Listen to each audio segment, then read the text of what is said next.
Good morning, good noon, good afternoon, good evening, good night. And is your Elena here again to bring you the new episode of Opera Weir's Season 2. Welcome to the Season 2. Welcome to the second season of Opera Weir's. And last season we had 20 episodes together.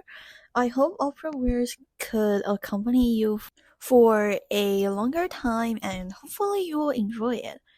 This is for how long?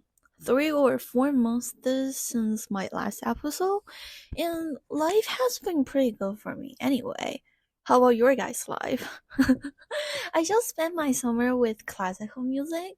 I'm confident to say as I listen more, I could see more of the stuff I lack as an audience and a podcast host.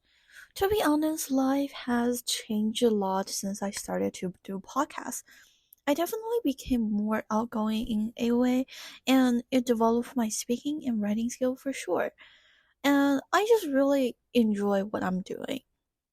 So, long story short, this summer I traveled to Singapore for Singapore Symphony Orchestra's opening gala with Hans Graf, their music director, and Chloe Tra for Brahms' Double Concerto and Beethoven Symphony No. 9.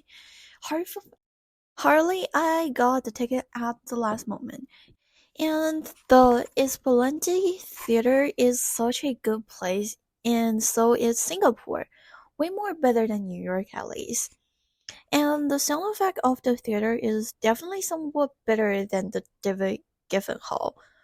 Chloe Trout is such an amazing and cute violinist. I would like to mention a bit more about the Beethoven No. 9 since it is considered a choral piece. It doesn't seem like the Singapore Symphony Orchestra and their chorus had practiced much. And I'm suspecting that because it wasn't too obvious, but in some parts, there are chorus members who forgot the line and just hesitate to move their lips in parts that they are just significantly not together.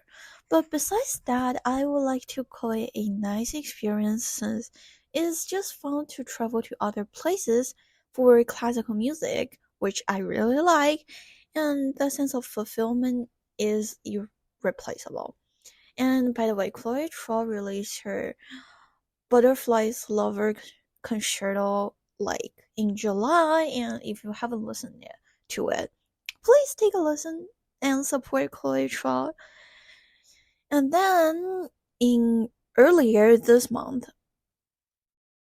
2 weeks before this, I went to New York Philharmonic's concert with MTT Michael Tilson Thomas and Emmanuel Ax for Mozart's Piano Concerto No. 14 and Mahler Symphony No. 5. I did post everything of what I'm going to say next on my Instagram. And if you would like to read it in words again, just go to my Instagram. Is skr_FRV. You'll find the words version. Per se, I don't really know how to organize my languages. I went to 2 out of the 3 concerts with the same program, besides the Friday one, because I was in school. And generally speaking, Sunday's concert is definitely the better one compared to Thursdays. And besides the Adagito, which is the part 3 fourth movement in F major. And we can start with Mozart's Piano Concerto No. 14 K449 first. I don't have much to talk about Emmanuel Ax. To me, he's just one of the most typical American pianists, and he's born in America, and American audience likes him a lot. You started to question, can Emmanuel Ax really play piano after the first phrase of the music? And you can probably easily come to the conclusion that retire might be a good choice for Emmanuel Ax. To be honest, I think the biggest problem with him is that his music reveals isn't just his terrible technical issue, but rather the lack of music annotations. I'm kind of sorry for my words going hard. And pianos at this age and fame definitely form their own way of thinking and making music. But what if your way is too average? At least for the Thursday's concert, it is supposed to be a concerto, but I completely feel that he and the orchestra are in two different dimensions. And finally, for Sundays, it does feel that he finally practiced with the orchestra for a few more times. It is way better than the Thursdays, and especially the first movement. You will probably sense Mozart and start to reflect on yourself that and trying to persuade yourself that his playing is actually not that bad. I mean, compared to a lot of the other pianists who just mess around, Emmanuel X seemed to be a lot more fun than the other ones is, at least. I'm not going to mention their names, but you will see. Mahler Symphony Number 5. I would like to consider this one of the best Mahler Symphony Number 5 I ever listened. I totally wasn't expecting that. Well, first of all, it is New York Philharmonic. Since I first listened New York Philharmonic in, when was it? It was November last year for Handel's Messiah. I know that New York Philharmonic is, to me at least, is one of the worst orchestra you can ever go, I guess. And second of all, MTT's illness is always going back and forth. Before seeing him on Thursday, me and my friend totally don't know if he's able to conduct all three concerts.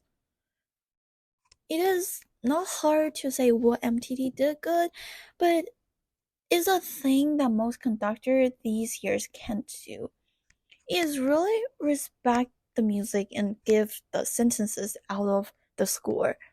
Like words, music for me is this genuine expression of human, and it it is a reflection of self.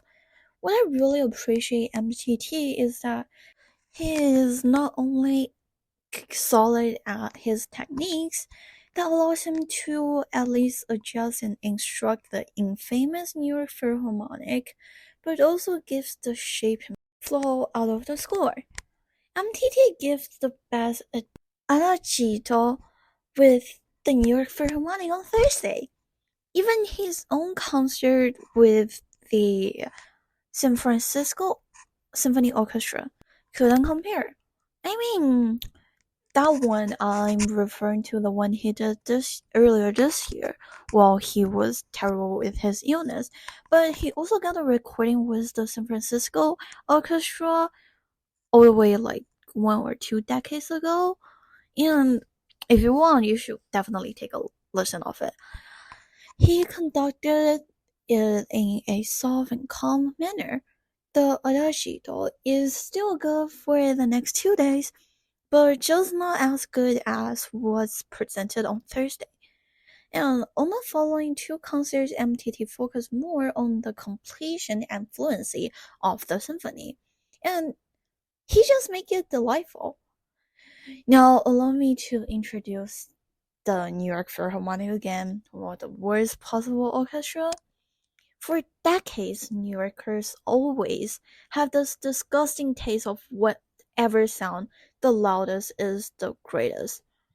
I mean, I hope that Gustavo Dudamel can save at least a bit of New York Philharmonic, and we all know that before Jeff Windsor done, it was Ellen Gilbert as the music director of New York Philharmonic, and he just messed around with it, left whatever New York Philharmonic was into a worse situation.